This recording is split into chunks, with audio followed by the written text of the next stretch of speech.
When a journalist says they verified something, we have no idea what the hell they mean by that. Did they verify that this telephone number belonged to Russell Brand at the time? Did they do a forensic cellular, data extraction from the phone and review these text messages in their native format? That seems unlikely, so you have a bit of a disparity and just a lot of ambiguity about what it even means for a journalist to say, oh, I verified something or I corroborated something. In a courtroom, that's crystal clear. In the media, you're just expected to take the journalist's word for it. All right. Well, I've got my favorite lawyer friend here, Andrea Burkhart. Hi, Andrea. How are you doing? I'm doing great. So tell me, what to you is the biggest issue right now in all this? The biggest issue to me is the trial by media aspect. It's starting to become a little bit frightening to me because what I see is the media is a dying institution. And so to attempt to hold on to something resembling a legacy, they are basically trying to reinstate the lynch mob as the acceptable and normal form of justice in lieu of the court system. So they are kind of making themselves the arbiter of truth without the many protections that we have in place in the legal system to try to be more careful about those types of determinations. So that's very alarming to me. And seeing, just the story catch on fire like this is so validating to the media attempting to take on this kind of role for itself, regardless of what I think we can all acknowledge are certainly flaws in the justice system. Nevertheless, my opinion, that's still the appropriate case for these types of accusations to be playing out. So that's alarming to me. So we've been seeing for years now, since MeToo, we've been seeing a lot of accusations play out in the media and generally not in the courtroom. Weinstein is the case, the big MeToo case that everyone cites, but it's rare that these allegations actually make it into a courtroom. So, you said that you feel like it's improper that this is being litigated in the media as it is. One of the problems is that it's so muddied. Some of these potentially criminal allegations are so muddied by all of the other stuff that's put into this basket. Even in the case of the underage stuff, I understand people hate the fact that he dated a 16-year-old, had sex with a 16-year-old, but that is of legal age in the UK. And so it seems like there really is an attempt. And I saw also in the Channel 4 documentary and in that Times article, I really disliked all of the stuff that was dragged in about his crazy workplace behavior. And they say, oh, well, he was constantly hitting on women, constantly trying to have sex with women. He would walk around the office with a caftan on or even nude or just his tidy whities and all this. And I understand that this is behavior that now in the cold light of 2023, people may not like. But most of this stuff at the time it was happening, people thought it was funny. He was being celebrated for it. Like you could see Russell Brand coming a mile away. No pun intended. Well, and there's a lot of overlaps with the Marilyn Manson case in this one from my perspective. The muddying with the trivial stuff like the house being too cold, you kind of undermine your sex trafficking accusation when you place yourself on a private jet, being sent from the UK to Los Angeles. But I would say that there is an important role for the media to play in pointing out when there are deficiencies that may need to be addressed. Those things are conversations that people should have. That's part of the democratic process. But I don't see the media really doing that. I mean, what's the call to action here? What are we supposed to do? It seems to be that the call to action is cancel Russell Brand. That's lynch mob behavior. That's just not something that I am comfortable with making a judgment about somebody based on just a one-sided presentation of information. We haven't heard his defense. He hasn't had an opportunity to challenge any of this stuff. Right.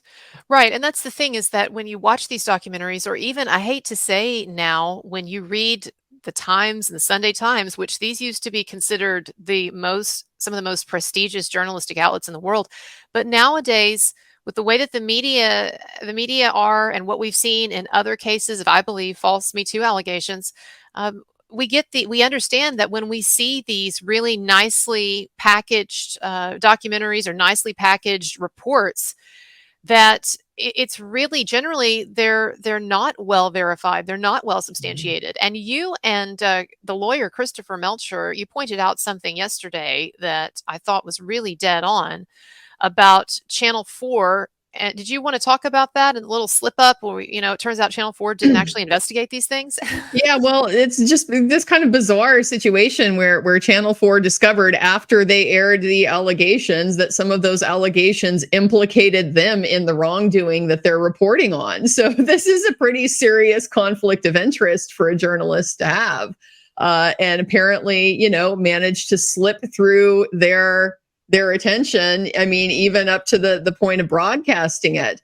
So that's a little bit strange. So this is one of the differences between the court trial and the media trial that's really important, is that the standards for evidence in a court trial are very transparent. They're written down. We know what they are. We know how evidence has to be vetted to be admissible and considered in court. When a journalist says they verified something, we have no idea what the hell they mean by that. There's been a lot of online discussion about the text message, and folks who have been following the story are going to know what I'm talking about. There was a text message that was reproduced in the Time article that purports to be between Russell Brand and the accuser in California, and taken at face value, that text message looks pretty damning. I mean, it looks like an admission that, yes, he removed the condom without her consent during sex. She was aware of that, and he went ahead anyway. I mean, that's bad. But there's kind of a lot of problems with this text that various people, including Tug, have identified and pointed out, like this looks pretty sketch. And on the other hand, you have folks saying, well, but they verified it. They told you that they verified it. They Well, told what us. exactly does that mean? What did they verify? Did they verify that this telephone number belonged to Russell Brand at the time? Did they do a forensic cellular, data extraction from the phone and review these text messages in their native format? That seems unlikely, so you have a bit of a disparity and just a lot of ambiguity about what it even means for a journalist to say, oh, I verified something or I corroborated something. In a courtroom, that's crystal clear. In the media, you're just expected to take the journalist's word for it. Yes. And I don't know, maybe there was a time in the past where we could trust mainstream journalists more than we do now. But when a journalist says to me, particularly, we've seen so many of these Me Too hit jobs, as I think of them, particularly when a journalist is trying to really push, or a media outlet is trying to push this really neat package of, oh, this guy is a predator and it's been going on forever and we need to stop him. And then you have all of these really overwrought testimonials by these women who, yes, some of them potentially criminal in nature, but a lot of them just saying, oh, it was an inappropriate workplace environment. Oh, he's constantly hitting on women. He had a randy environment. Well, these things are not criminal. And when you mix them in, it really looks bad. And so when we're presented with that text, that at least in the format it was presented in the Times, it looks doctored. Parts, as you've seen it, parts of the text are blurry. As Tug has pointed out, there's a clear cut and paste line that you can see if in close up. And there are other issues that people have pointed out with the text too. And so when what they're presenting to us is clearly problematic and in some way doctored, and I understand that some people have been saying, well, the text itself might not have been doctored, the text exchange might not have been doctored, but in whatever way that the media, Channel 4, the Times used to scan this, or the accusers used to scan the text, then it messed it up in the translation. Well, that's not our problem. It's possible, but how do we know? Exactly. And if you are a huge media outlet with supposedly all of this prestige, like we're told that the Times has and Channel 4 in the UK and all of that, and you're doing a major hit piece on a major celebrity that you know is probably going has the potential to ruin his life, and this is going to be a huge story, and you can't get your shit together to give us an unaltered, undoctored presentation of a text, then what is you're not credible at all. And Mhm. I'm like you, I don't believe their assertions, their assurances that they verified this. And one reason I don't believe it is that as Christopher Melcher and you were pointing out yesterday, Channel 4 has now announced that they're going to demand a full investigation by the production company that did this documentary so that Channel 4 can figure out what was going on at their own studio. Well, wait a minute. Channel 4 is demanding an investigation. Shouldn't an investigation have been done to verify all this before you threw it out there, Channel 4?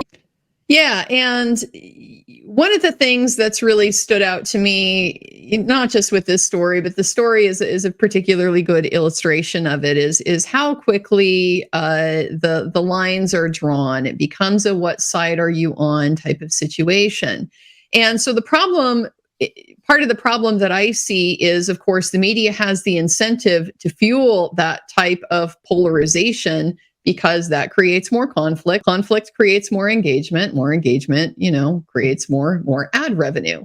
So this is kind of, nothing new that I'm saying here. That's perfectly normal.